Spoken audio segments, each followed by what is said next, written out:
welcome back to the Novice Lumberjack, where I've got these saws that I've got to fix. Most of them don't need much, at least I think. We got the mustard seed right here. It's the Poulan Pro 335. I've never quite gotten it to run like I think it should. There are times whenever it really kicks into high gear and it really, you can tell, okay, this is the way it's supposed to be running. But most of the time it's easy to bog, right? You're cutting around, if you pull up just a little bit, or it bogs, and then it recovers really slowly. And here just recently, it actually, I put a new spark plug in it, and it fired up, and then it immediately wouldn't run anymore. So let's check it out first. All right, we've got plenty of fuel. Good on that front. I'm going to go ahead and remove the covers so that I can see if it's pulling fuel. That is a very easy way to check. I can see it right here. You know, right there's my fuel lines, but I'm gonna go ahead and take it apart because I feel like I'm gonna have to get into it a little bit more, at least get to the spark plug to see if it's got spark. Anyways, this is a really nice little saw. I really like it. And I'm really eager to see it run properly, because whenever it does have its little fits where it's like, and then all of a sudden, you know, it really runs, then I know you laugh at that. I hope you do. I hope you do. Laugh at me. Anyways, yeah, you can tell it'll be a nice little saw. It's small, it's compact. I think it'll be right on par with my Husqvarna 55.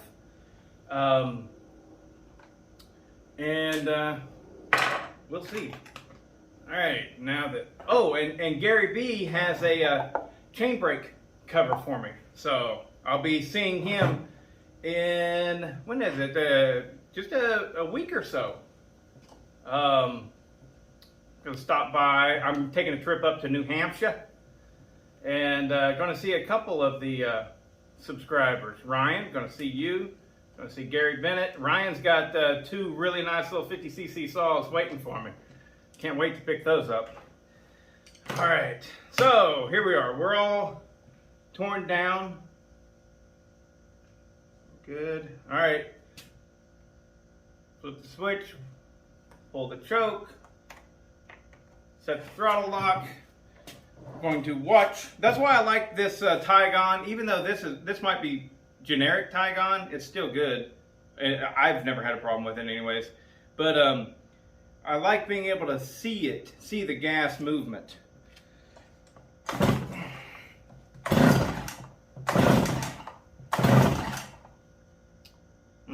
I do not see fuel movement.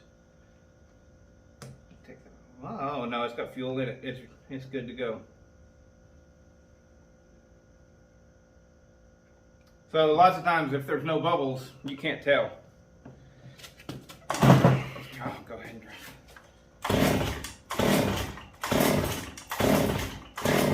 Yeah, it should have already fired. I've been suspecting that the problem with this is the coil. Let's see if it's getting any sparkadelics.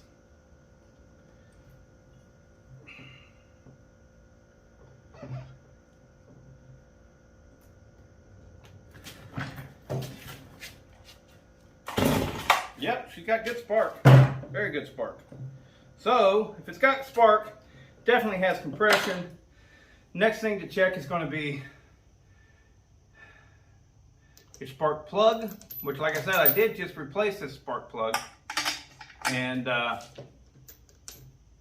it didn't help. That's going to be a 3/4. Let me get the 3/4. There we go. If anything, it made things worse, the new spark plug.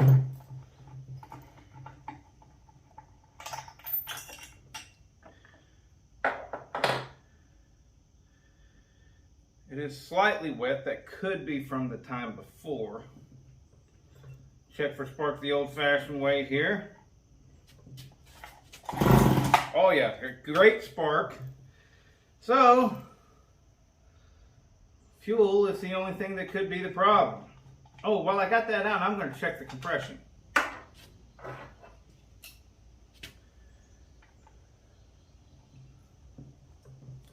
I know I'd be better served with a shorter hose on this, but I don't have one, so I make do.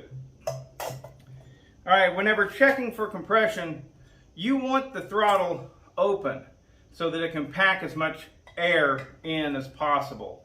But anyways, here we go. I take it, I open up, I've got the throttle lock on and the choke is off, so it's going to have at least partially open throttle. I pull it 10 times, that's the way I do it.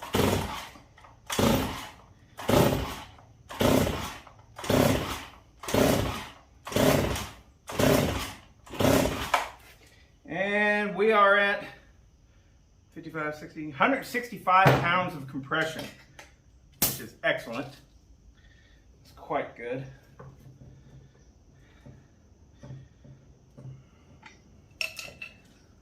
All right, so it's a fuel issue. All right. So, what could stop this thing from feeding fuel? There's a lot of stuff. Could be a clog in the jets. I did just rebuild this car. Wait, did I? I can't even remember. Oh yeah, there's your problem. Right off the bat. There we go.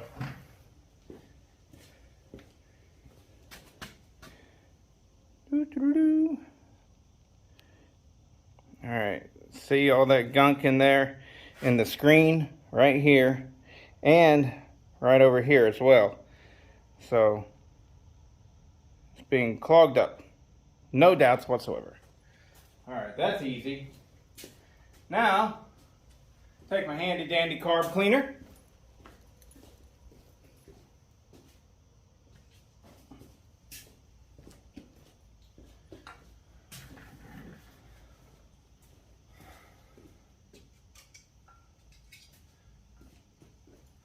Wear safety glasses when you spray this stuff, guys. It always gets all over the place.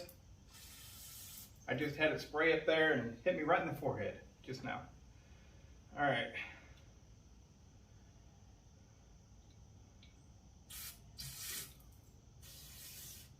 So this, I must have rebuilt this.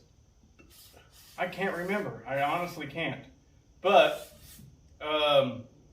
either way, what matters is this thing had set for, well, it says on it, so this is from 1985, or at least it says right here, performance conforming to ANSI 1985.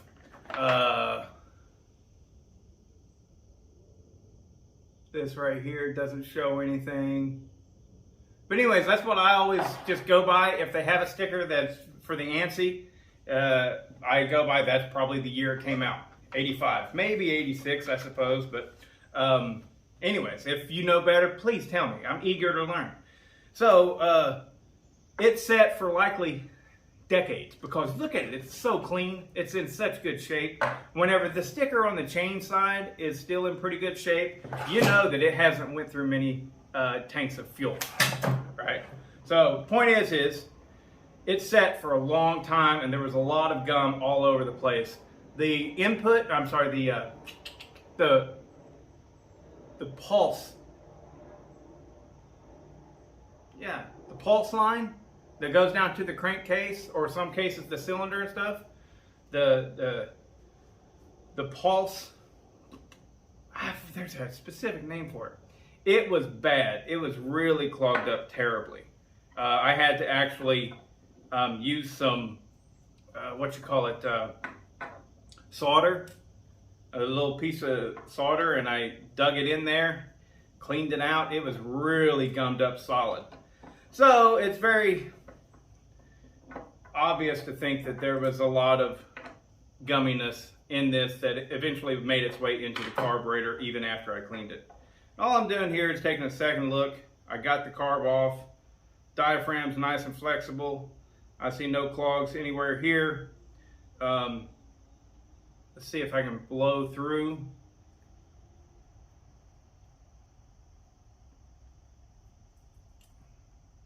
I cannot.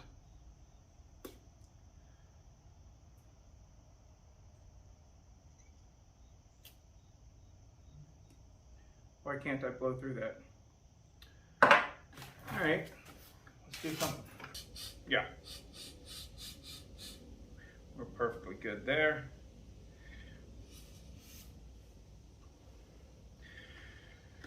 All right, we're gonna just put this back together and put it on. See how it goes.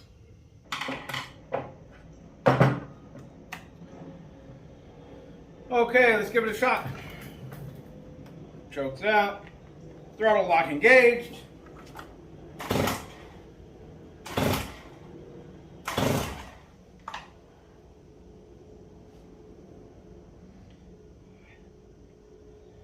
I can't tell if it's pulling fuel. It must be.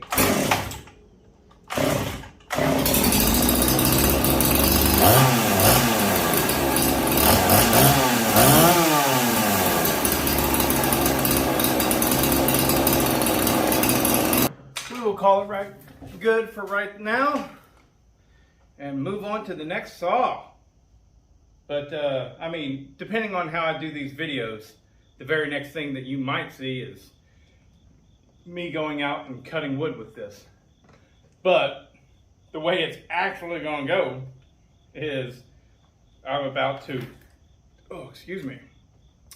The way it's actually going to go is I'm going to grab another saw and start on it.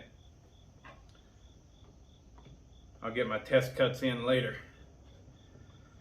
But there you go. Even though I had just done a carburetor rebuild on this, I feel for certain I did. I may have simply just taken it apart and cleaned it, put it back together, and it's still, I mean, I haven't ran a whole tank through this thing, and it's still already gummed up the carburetor again.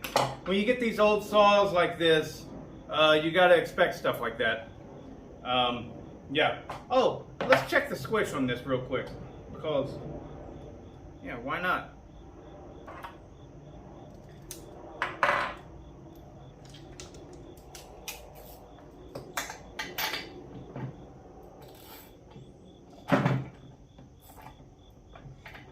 Although 165 pounds of compression, that's great.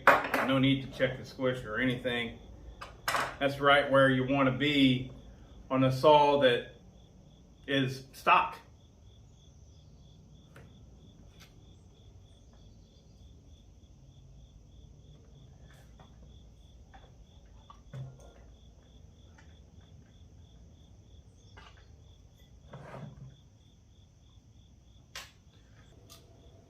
There we go. We are at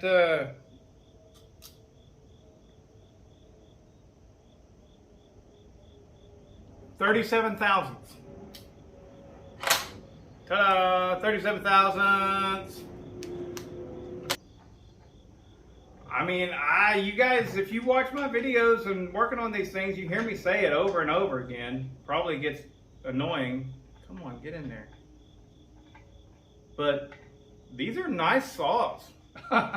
It's still surprising to me how well built these are, and I'm calling them something. I'm starting to, you know, these are high tops, Poulan high tops.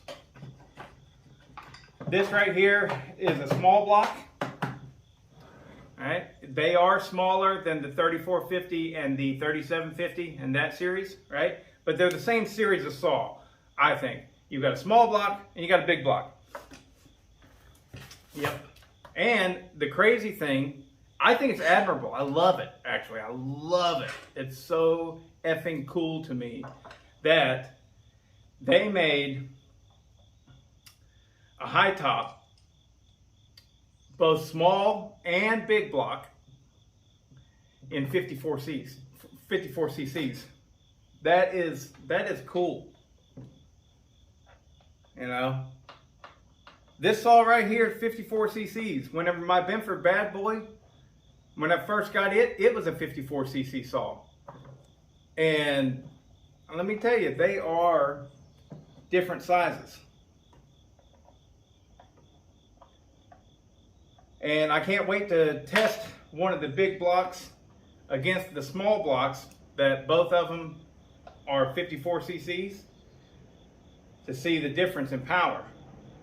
Because I am 100% certain that the 330, the Poulan Pro 330 that I used to make the Benford bad boy, it had more power whenever it was 54cc's than this 335, which is also 54cc's. Both of them are open cylinder too.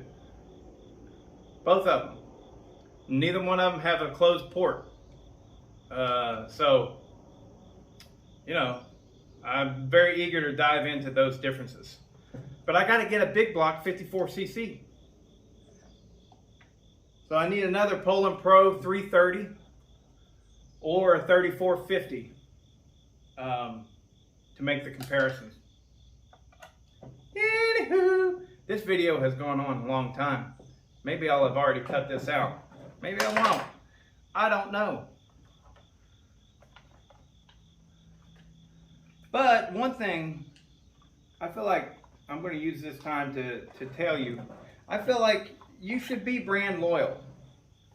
Not because of anything due to, I don't know, where you want to spend your money or blah, blah, blah, but it really is helpful whenever you're working on these things to know them inside and out. Know what tools you're going to need, all that jazz. I'm